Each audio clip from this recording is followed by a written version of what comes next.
Hello friends, hopefully आप सभी लोग अच्छे होंगे। तो हम स्टार्ट करेंगे राइट सर्कुलर सिलेंडर।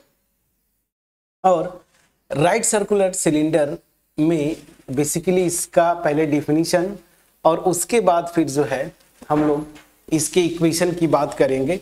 डिफिनीशन में ऑलरेडी आपको एक्सप्लेन कर चुका हूं लास्ट वीडियो में, तो सिंपली मैं यहाँ पे इसको डिफाइन करता हूं और उसके बाद फिर जो है इक्वेशन की तरफ मूव करेंगे। तो राइट सर्कुलर सिलेंडर क्या होता है, ये डिफिनीशन वेरी शॉर्ट आंसर में भी आपके एग्जाम में आता है। तो मैं क्या बोल रहा हूं, if the generator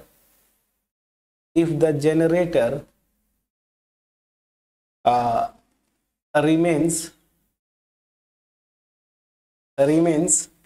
at a constant distance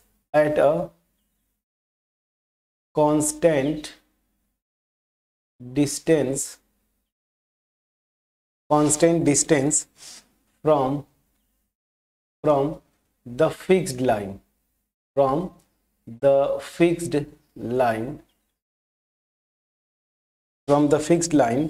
the surface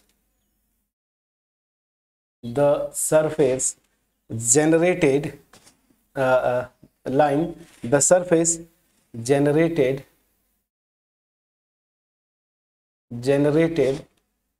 is called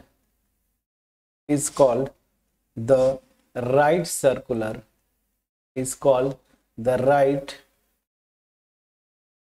circular cylinder।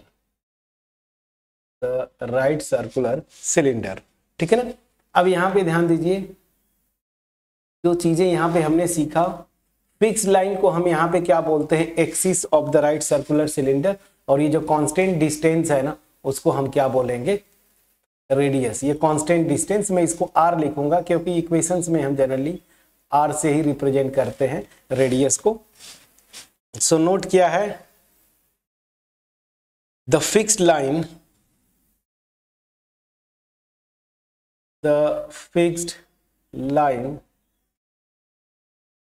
is called the axis and the fixed line and the fixed line नहीं, fixed distance, and the fixed distance is called the radius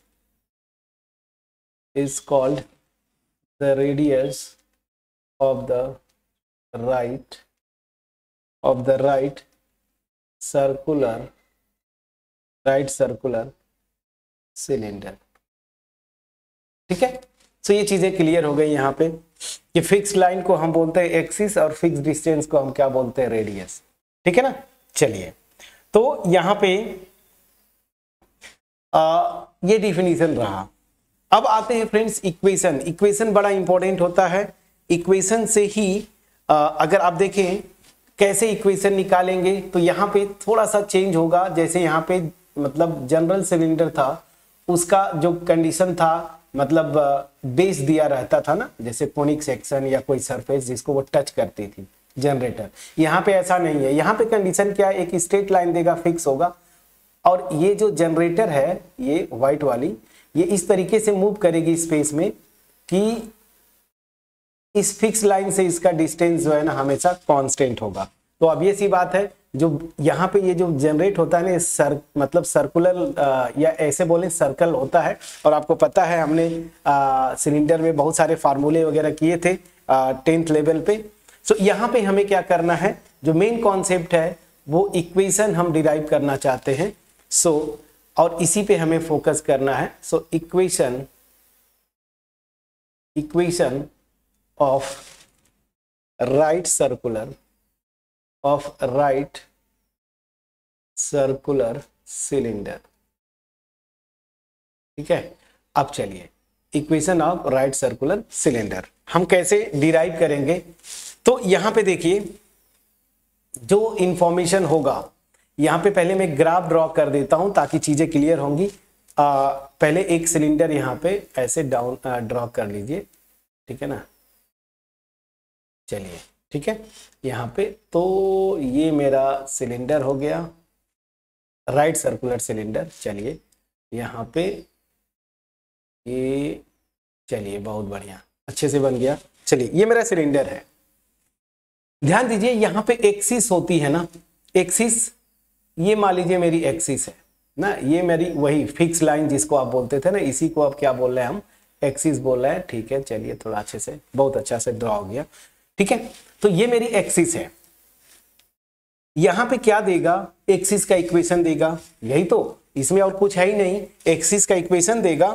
ठीक है ना, और जो radius है right circular cylinder का वो देता है आपका जब भी इक्वेशन पूछेगा। तो मैं यहां पे लिखता हूं, let the equation of axis, let the equation of axis be. ठीक है ना, क्या है बी, ये जो लाइन होगी मान लीजिए x minus alpha by l, this is equal to y minus beta by m, this is equal to z minus gamma by n. ठीक है, ये मैंने मान लिया कि चलो ये एक्सिस, ये जो ग्रीन वाला है ना, इसका इक्वेशन है, एंड रेडियस बी आर ना, इसको मतलब ये जो डिस्टेंस होगी वो रेडियस होता है, आपको पता है। यहां से ऐसे मिला दीजिए, कहीं पे भी आप मिलाएंगे तो ये रेडियस देता है, रेडियस आर, ये भी आर होगा, यहां पे भी मिलाएंगे तो भी आर होगा। एनीवेज चलिए, अब यहां पे जो इक्वेशन निकालना है, इसमें बड़ा इंटरेस्टिंग जो तरीका है, इस तरीकों को पहले पहचानिए। ये एक्सिस का इक्वेशन जो दिया है किस पॉइंट से पास करता है, अल्फा बीटा गामा, यहां से पास करता है। तो चलिए मैं मान लेता हूं कि ये पॉइंट ए है जिसका कोऑर्डिनेट क्या है, अल्फा बीटा गामा, जहां से ये लाइन पास करती है। पहली चीज, ये चीज क्लियर हो गया होगा। अब चलिए, जब आपको इक्वेशन निकालना है, तो जैसे पिछले केस में इस सरफेस पे एक पॉइंट एज्यूम करते थे, मान लीजिए मैंने एक पॉइंट लिया P x y z, general point आप एज्यूम करते हैं। ठीक है, अब ध्यान दीजिए, सरफेस से इस एक्सिस पे मैंने परपेंडिकुलर ड्रॉप किया, मतलब ये वाला एंगल जो है मेरा 90 डिग्री है। ठीक, अब ध्यान दीजिए, जो इक्वेशन निकालेंगे वो कैसे निकालते हैं। देखिए यहां पे मैं एक ये लाइन ड्रॉ करता हूं, ऐसे इस P को मिलाते हुए, ये बहुत सही, बिल्कुल अच्छा बन गया। चलिए ये मेरी लाइन हो गई, एक मैंने लाइन ये A से P को मिलाया। अब देखिए यहाँ पे राइट एंगल ट्रायंगल की बात करते हैं, P हो गया, A हो गया, मैं इसको नाम दे देता हूं N। फॉर एग्जांपल ये जो परपेंडिकुलर ड्रॉप किया है इसको नाम दे दिया मैंने N। तो यहाँ पे ये राइट एंगल ट्रायंगल हो जाता है। देखिए क्या, अगर ऐसे देखेंगे तो PNA, ये राइट एंगल ट्रायंगल होता है। अब इसमें हाइपोटेन्यूज मेरा क्या है, AP होगा। ठीक है ना, परपेंडिकुलर मेरा NP है या PN है, बेस मेरा AN है। ठीक, बस यही से हो जाएगा। अब यहां पे परपेंडिकुलर तो मुझे पता है R, प्लीज चेक करिएगा। अगर मैं ये AN निकाल लूं मतलब बेस, और AP निकाल लूं, ठीक है ना, तो यहां पे ये तो बहुत आसानी से निकल जाएगा। ध्यान दीजिएगा, यहां पे अगर मैं बोलूं कि ये A और P, ये ध्यान दीजिए A और P, ये जो हाइपोटेन्यूज है तो बहुत आसानी से निकल जाएगा। क्यों? क्योंकि यहाँ पे ये पॉइंट है, यहाँ पे ये पॉइंट, इन दोनों का कोऑर्डिनेट्स पता है, तो आप दो पॉइंट्स के बीच के डिस्टेंस वाले फार्मूला से यहाँ से आप निकाल लेंगे। ठीक है ना, हमारा मेन क्या है, ध्यान दीजिए, ये AN निकालना। अब देखिए AN कैसे निकालेंगे, ये चीज पहले मैं कॉन्सेप्चुअली आपको बताता हूं। यहाँ पे जो AN है वो है क्या, अगर अल्टीमेट आप देखें तो ये मेरा प्रोजेक्शन है इस लाइन AP का ऑन द बेस AN ना, इस AN पे प्रोजेक्शन है, यही होगा ना। सॉरी, जो AN है वो मेरा प्रोजेक्शन है ऑन लाइन AP, नहीं ऑन एक्सिस कर दूं ज्यादा अच्छा है। ये जो एक्सिस है मेरी, इसका इस पे प्रोजेक्शन है AP का।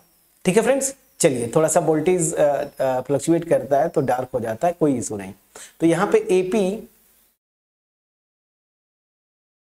का प्रोजेक्शन है AN इस किस पे फ्रेंड्स, एक्सिस पे। मैं समझा पाया कि नहीं? ये जो AN है बेस जो मैं बोला था इस राइट एंगल ट्रायंगल का, ये क्या है, प्रोजेक्शन है इस AP, line joining the point AP, किसके, ऑन ये एक्सिस जो ग्रीन वाली एक्सिस है। अब ध्यान दीजिए, मैंने एक फॉर्मूला आपको बताया था, अगर आप स्ट्रेट लाइन में याद है तो ठीक है, अदरवाइज मैं आपको बता देता हूं। इन दोनों पॉइंट्स को मिलाने वाला अगर कोई लाइन ज्वाइनिंग है तो इसका प्रोजेक्शन किसी गिवन लाइन पे, किसी गिवन लाइन पे जिसका डायरेक्शन रेशियोज डायरेक्शन कोसाइंस वहां पे एल एम एन था, तो क्या निकालते थे प्रोजेक्शन, ध्यान दीजिए x2 माइनस x1 मतलब x माइनस अल्फा, और याद करिए l plus y2 minus y1 मतलब y minus beta into m plus z2 minus z1 this by n multiplied by n। ये मेरा फॉर्मूला था, याद करिए प्रोजेक्शन, जहां पे l m n जो है डायरेक्शन कोसाइंस होते थे। अब ध्यान दीजिए यहां पे इक्वेशन में हम अगर कोसाइंस दिया है तब तो बहुत अच्छी बात है, लेकिन अगर रेशियोज दे देगा तो हम क्या करते हैं, इसको कोसाइंस में बदलने के लिए क्या करते थे, याद करिए under root a square plus b square plus c square. याद करिए अगर a b c direction ratios थे तो कोसाइन में बदलने के लिए क्या करते थे, इससे डिवाइड कर देते थे। समझ में आ गया? तो बस ये जो ए एन है वो इतनी क्वांटिटी आ जाएगी। ए एन निकल गया, एनपी आपको पता है ही, आर रेडियस तो दिया हुआ है, और एपी तो आप निकाल लेंगे दो पॉइंट्स के बीच के फार्मूला का। इस राइट एंगल ट्रायंगल में पाइथागोरस थ्योरम लगा देंगे और वही से इक्वेशन राइट सर्कुलर सिलेंडर का निकल जाता है फ्रेंड्स। ठीक है, चलिए तो मैंने सारी चीजें आपको बताई, अब प्रूफ पे मैं स्टार्ट करता हूं, प्रूफ आगे कंटिन्यू करता हूं। तो मैं क्या किया, एक पॉइंट एज्यूम किया, so let P x y z be any point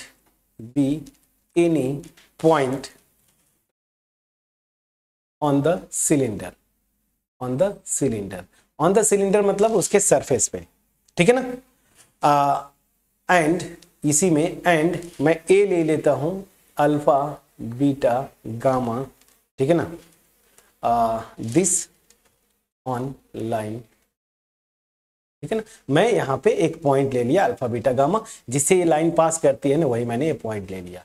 तो यहाँ पे एक पॉइंट एज्यूम किया सरफेस पे P, और जिस पॉइंट से ये जनरेटर पास करती है ना, उसको मैं यहाँ पे ले लिया A, ठीक है ना, A पॉइंट जिसका कोऑर्डिनेट अल्फा बीटा गामा है। अब यहाँ से मैं क्या करूंगा, एक एक चीज आपको मैंने बताया था, AP पहले निकाल लीजिए। AP मेरा 2 पॉइंट्स के डिस्टेंस के फार्मूला से AP स्क्वायर क्या हो जाएगा, यहां से देखिए AP square x2 minus x1 whole square plus y2 minus y1 whole square plus z2 minus z1 whole square. Please बोलिएगा फ्रेंड्स, यहां से ये निकल गया। NP ऑलरेडी मुझे पता है। अब जो मैं आपको बोल रहा था ना AN, ये AN क्या होगा, सीधी सी बात है, projection of line joining AP, या मैं बोलूं AP ऑन किस पे फ्रेंड्स, जो मेरा ये एक्सिस है इस पे। अब ये प्रोजेक्शन क्या होगा, ऑलरेडी देखिए मैं निकाल के रखा हूं, क्या हो जाएगा, L x minus alpha plus M y minus beta plus N z minus gamma. अब अगर एल एम एन इस एक्सिस की डायरेक्शन कोसाइंस है तब तो इतना ही रहेगा, लेकिन जनरली वो डायरेक्शन रेशियोज देते हैं, तो हम यहाँ पे लिख देते हैं this l square plus m square plus n square. अगर फ्रेंड्स डायरेक्शन कोसाइंस देगा तब तो ये 1 हो जाएगा, तो वापिस यही इक्वेशन बन जाएगा, कोई टेंशन नहीं। रेशियोज दिया है तो ये एल एम एन, याद करिए जो प्रोजेक्शन के फार्मूले में डायरेक्शन कोसाइंस लेते थे, तो ये डायरेक्शन कोसाइंस में हमने बदल दिया। अब सीधे सीधे आते हैं, now in right angle triangle, क्या मेरा राइट एंगल ट्रायंगल यहाँ पे क्या हो रहा है, PNA या ANP, PNA क्या हो जाएगा, देखिए हाइपोटेन्यूज मेरा क्या है AP, तो AP square this is equal to, अब यहाँ पे क्या आ जाएगा, AN square plus NP square ना, सो ये हो जाएगा AN square plus NP square. NP square मेरा पता है, तो यहां से आ जाएगा AP square minus AN square, this is equal to NP तो मेरा रेडियस है। बस फ्रेंड्स सारी वैल्यूज रख दीजिए। AP आपने यहाँ पे निकाला था, देखिए मैं कहीं निकाला हूं, देखिए ये AP स्क्वायर मेरा ये है, तो AP स्क्वायर की वैल्यू डायरेक्ट रखिए, तो AP स्क्वायर की वैल्यू मेरी क्या आ जाएगी, वो निकाल के रखा है x minus alpha whole square plus y minus beta whole square plus z minus gamma whole square minus a n, just अभी आपने ये निकाला है, तो ए एन मेरा क्या है, l x minus alpha plus m y minus beta plus n z minus gamma, ठीक है ना, दिस। और ध्यान दीजिए ये मेरा ए एन जो फार्मूले से हमने निकाला है ए एन, लेकिन यहाँ पे फार्मूले में ए एन स्क्वायर मतलब इसका स्क्वायर, और नीचे जो है मेरा स्क्वायर रूट में l square plus m square plus n square है, तो इसका स्क्वायर करेंगे तो l square plus m square plus n square, this is equal to r square. बस फ्रेंड्स यही है मेरा फार्मूला, या सीधी सी बात है यही मेरा राइट सर्कुलर सिलेंडर का इक्वेशन आ जाएगा। आपको करना क्या है, आपको करना क्या है, यहां से चीजों को आप बस थोड़ा सा समझिए। एक्सिस देगा, बस यही ग्राफ बनाइएगा, एक्सिस जिस पॉइंट से पास करता है उसको ए ले लीजिएगा, यहाँ पे पी पॉइंट लीजिएगा, रेडियस आपको देता है, बस ये ए एन निकालना है जो कि प्रोजेक्शन होता है, निकाल के आपको मैं बता रहा हूं ना, फार्मूला रटना नहीं। कुछ लोग बुक्स में क्या करते हैं, इसको सिंप्लीफाई करके ना एक फार्मूला आता है लैग्रांज थ्योरम से, उसके टर्म में करते हैं, बट सबसे इजी ये है, फार्मूला कितना याद करेंगे आप, कॉन्सेप्ट आपको रहा सीधे सीधे ये प्रोजेक्शन, ये दो पॉइंट्स के बीच का फार्मूला, इधर रेडियस, सीधे सीधे आपका आंसर आएगा फ्रेंड्स, ठीक है, प्लीज बोलिएगा। सो यहां पे मैं एक एग्जांपल करता हूं, ठीक है ना, एक एग्जांपल मैं लिखता हूं, होमवर्क आपको देता हूं, ठीक है ना, और यहां से आप इस एग्जांपल को ट्राई करेंगे। क्वेश्चन क्या है, find the equation of right circular cylinder of radius 2 whose axis is the line x minus 1 upon 2, this is equal to y minus 2, this is equal to z minus 3 by 2, ठीक है ना। ये आपको ऐसा ही question आपके exam में बनेगा friends, तो आपको बिल्कुल टेंशन नहीं लेना है। यहां पे ध्यान दीजिए, ठीक है, रेडियस आपको मैंने बोला देगा, रेडियस 2 दे दिया, एक्सिस का इक्वेशन दे दिया, आप फटाफट जो ग्राफ ड्रॉ करते, एक रफ ग्राफ जरूर एग्जाम में भी अगर ये क्वेश्चन आता है तो एग्जाम में भी ऐसे आप ग्राफ जरूर ड्रॉ करें, इससे क्या होता है, मिस्टेक होने का चांसेस बहुत कम होता है। यहाँ पे मेरी एक्सिस है, ये वाली एक्सिस हो गई, चलिए यहाँ पे ए में पॉइंट लेता था अल्फा बीटा गामा, जिससे ये लाइन पास करती है, तो देखिए यहाँ पे बाई 1 लिख सकता हूँ। क्वेश्चन में क्या था, बस y minus 2 equal to this, तो यहाँ पे बाई 1 अपने से कर दिया हमने, प्रॉपर तरीके से सिमेट्रिकल फॉर्म में आ गया।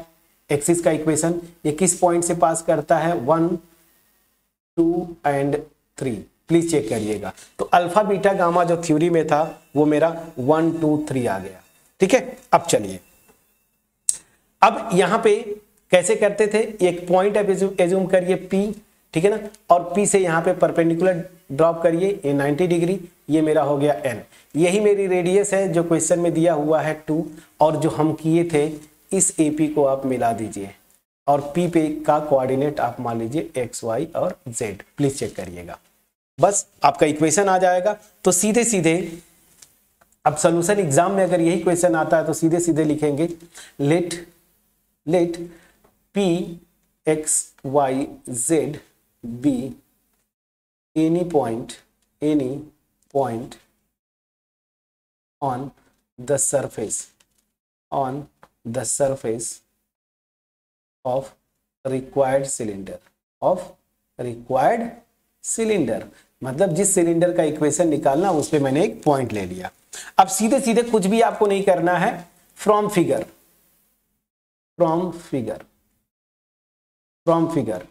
क्या हो जाएगा, यहां पे लिख देता हूं, इन एग्जाम में आप इसको पूरा लिखिएगा, राइट एंगल ट्रायंगल PNA, क्या हो जाएगा, ये पहले तो ये लिख लीजिए आप, क्या होगा, AP square minus AN square, this is equal to NP square. NP square क्या है, रेडियस का स्क्वायर, मतलब ये 4 हो जाएगा, इसको लिख लीजिए इक्वेशन 1। अब एक एक चीज जो आपको निकालना है फटाफट आप निकाल लीजिए इसमें। तो यहां से पहली चीज कि ये AP निकाल लीजिए।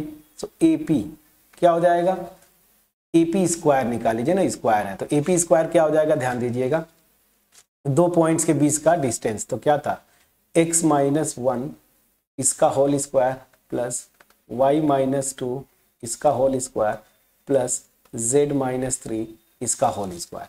देखिए स्क्वायर यहां पे लगा दिया तो अंडर रूट होता है डिस्टेंस, लेकिन जब स्क्वायर लगा दिया तो आपका ये आ जाएगा। क्लियर है? अब चलिए यहां पे जो मेरा an है, an ये क्या है, प्रोजेक्शन ऑफ AP ऑन किस पे, एक्सिस, ऑन एक्सिस। कौन सा, मेरा इक्वेशन अभी नहीं लिखा, ऑन एक्सिस लिख देता हूं। चलिए क्वेश्चन में जो दिया हुआ है ना, x minus 1/2 equal to y minus 2/1 और z माइनस 3/2, ये प्लीज चेक करिएगा। ये हो गया, मैंने इसको लिख दिया, ठीक है ना। इस पे प्रोजेक्शन है। अब ध्यान दीजिए, प्रोजेक्शन का फार्मूला आपको निकालना है, तो पहले an निकाल लीजिए। an क्या होगा, सीधी सी बात है, इस लाइन का ये देखिए डायरेक्शन रेशियोज दिया हुआ है फ्रेंड्स, कोसाइंस नहीं है। तो पहली चीज देखिए क्या फार्मूला था, x2 माइनस x1 l, तो l मेरा यहाँ पे 2 है, तो 2x माइनस ये देखिए x2 minus x1 plus m मेरा क्या है 1, y2 माइनस y1 देखिए y minus 2 plus n 2 z minus 3, please check करना। और यहां पे क्या होता है फ्रेंड्स, ये चीज आप याद रखिए, स्क्वायर रूट में, ठीक है ना, स्क्वायर रूट में l square plus m square. ध्यान दीजिए यहां पे जिस लाइन के अलोंग आप प्रोजेक्शन निकालते हैं उसका डायरेक्शन कोसाइंस होना चाहिए। ये रेशियोज हैं, तो कोसाइंस में बदलने के लिए क्या करते थे, इनके स्क्वायर्स के सम का स्क्वायर रूट में आप डिवाइड कर देते थे। तो 2 स्क्वायर 4, 1 स्क्वायर दिस, और ये क्या हो जाएगा, ये भी 4, तो ये 3 आ जाता है। मैं डायरेक्ट यहाँ पे 3 लिख देता हूं। बस फ्रेंड्स आपका इक्वेशन आ गया, कुछ भी टेंशन नहीं। अब क्या करेंगे, यूजिंग 2 and 3 in 1, सो सीधे सीधे लिखिए, using 2 and 3 in equation 1 we get required equation of right circular cylinder, ठीक है ना, राइट सर्कुलर सिलेंडर, शॉर्ट में लिख दिया है फ्रेंड्स, इसको पूरा लिख लीजिएगा, राइट सर्कुलर सिलेंडर। अब चलिए क्या क्या है, AP स्क्वायर आप यहां पे निकाल चुके हैं, देखिए दिस, तो क्या हो जाएगा x minus 1 whole square plus y minus 2 whole square plus z minus 3 whole square. AP square ये हो गया, माइनस an आपने ये निकाला, इसका स्क्वायर चाहिए फ्रेंड्स, तो आप इसको प्लीज ब्रैकेट में आप कर लीजिए। तो देखिए an स्क्वायर मतलब 2x माइनस 1, प्लीज चेक करिएगा, ठीक है, plus 1 into y minus 2 plus 2 into z minus 2, इसका होल स्क्वायर अपॉन, देखिए इसका भी स्क्वायर करना है ना, तो ये 9 हो जाएगा, डायरेक्ट मैं करता हूं। और इधर ध्यान दीजिए आर स्क्वायर था, ये मेरी 4 ऑलरेडी दिया हुआ है, प्लीज चेक करिए, ठीक है ना। अब देखिए इसको जरा सिंप्लीफाई करिए, क्या होता है ये क्वांटिटी, ये वाला, तो देखिए 2x माइनस 2, यहां से देखिए यहां से प्लस y माइनस 2, और यहां से क्या आ जाएगा प्लस 2z माइनस 4 ना, तो ये क्या आ जाएगा 2x plus y plus 2z, यहां से देखिए 4 और 4 8, माइनस 8 आएगा, प्लीज चेक करिएगा कहीं पे एक बार कैलकुलेशन फिर ना फ्रेंड्स, 2 2 जा 4, यहाँ पे सही है, मैंने पॉइंट कहीं गड़बड़ लिख दिया क्या, एक मिनट, नहीं ठीक तो है, गड़बड़ कहाँ पे हुआ प्लीज चेक करिएगा, ठीक है, यहाँ पे पॉइंट गड़बड़ लिखा है मैंने फ्रेंड्स, प्लीज चेक करिएगा, ये 3 था, 3 है ना, 2z माइनस 3, वही मैं कह रहा हूँ, z माइनस 3 है, प्लीज चेक करिएगा, तो ये कितना हो जाएगा 3 2 जा 6, बस हो गया, ठीक है, 6 2 2 10 हो जाएगा, तो माइनस 10। अल्टीमेट ये क्वांटिटी अंदर वाली इतनी आ रही है, तो यहाँ से एक बार और सिंप्लीफाई करता हूँ, x minus 1 whole square plus y minus 2 whole square, please check करिएगा, plus z minus 3 whole square minus, ये क्वांटिटी मेरी देखिए अंदर वाली पूरा ये आया था 2x plus y plus 2z minus 10 whole square by 10 by 9 होगा। मैं क्या लिख रहा हूँ, 3 स्क्वायर 9 होता है, प्लीज चेक करिएगा। तो 3 स्क्वायर मेरा 9 हो जाएगा, प्लीज चेक करिएगा। अब फ्रेंड्स कुछ नहीं करना है, एलसीएम ले लीजिए। इधर ये 9 है, इधर 9 से मल्टीप्लाई करिए, एलसीएम लेंगे तो ये पूरे में 9 से मल्टीप्लाई हो जाएगा, इस पूरे में इधर, और इधर 9 से मल्टीप्लाई होगा तो 9 4 जा 36। ये प्लीज चेक करिएगा, इस 9 को मैं हटा दिया। अब बस इसको सिंप्लीफाई कर लीजिएगा, स्क्वायर्स करने हैं बाकी चीजें। तो मैं सीधे मेरे पास आंसर है, मैं सीधे आंसर फाइनल लिखता हूं। तो जब आप सिंप्लीफाई करेंगे तो आपका आएगा 5x square plus 8y square plus 5z square minus 4xy minus 4yz minus 8zx plus 22x minus 16y, ये माइनस है, minus 16y minus 14z minus 10 this is equal to 0। ये आंसर आना चाहिए। आप इसको सिंप्लीफाई करेंगे, देखिएगा आंसर इससे मैच करता है कि नहीं, कमेंट सेक्शन में आप जरूर लिखिएगा। अब फ्रेंड्स क्वेश्चन ऐसे ही देगा, रेडियस बदलेगा, इक्वेशन बदलेगा, प्रोसेस तो आपको यही रहेगा। ये प्रोसेस एक बार थ्योरी में हमने सीखा, एक बार एक्चुअल न्यूमेरिकल में सीखा। तो राइट सर्कुलर सिलेंडर पे अब मेरे ख्याल से कहीं से कोई डाउट नहीं होना चाहिए, क्वेश्चंस मिलेगा आप कर ले जाएंगे। तो यहाँ पे कुछ चीजें एमसीक्यू में कोशिश करता हूं कि यहाँ पे मैं सिलेंडर पे एक आध एमसीक्यू करवा दूंगा, ये अगर मिल जाते हैं तो, ताकि उससे भी आपका प्रैक्टिस हो जाए। क्वेश्चन ऐसे ही बनते हैं फ्रेंड्स, प्लीज आप बताएं मेरा एफर्ट आपके पास पहुंच पाया कि नहीं, ठीक है ना। कमेंट सेक्शन में जरूर लिखिएगा। अगर चैनल पे नए हैं चैनल को जरूर सब्सक्राइब करिएगा, बेल आइकन क्लिक करिए। नेक्स्ट वीडियो में एक टॉपिक रह जाता है एनवेलपिंग सिलेंडर, ये कम थोड़ा पूछते हैं बट मैं इसको करवा दूंगा, और एक दो क्वेश्चन कम से कम एमसीक्यू, ताकि आपका प्रैक्टिस हो जाए। तो मैं एमसीक्यू एक आध दो क्वेश्चन करवा दूंगा नेक्स्ट वीडियो में। तब तक अपना ख्याल रखें, पढ़ाई करते रहें। कहीं पे कोई डाउट होगा कमेंट सेक्शन में जरूर लिखिएगा। अगर वीडियो पसंद आई हो, सब कुछ क्लियर समझ में आया हो, तभी कमेंट सेक्शन के थ्रू आप कमेंट के थ्रू अप्रिशिएट जरूर करिएगा फ्रेंड्स। मिलते हैं नेक्स्ट वीडियो में, तब तक अपना ख्याल रखें, पढ़ाई करते रहें। Thank you.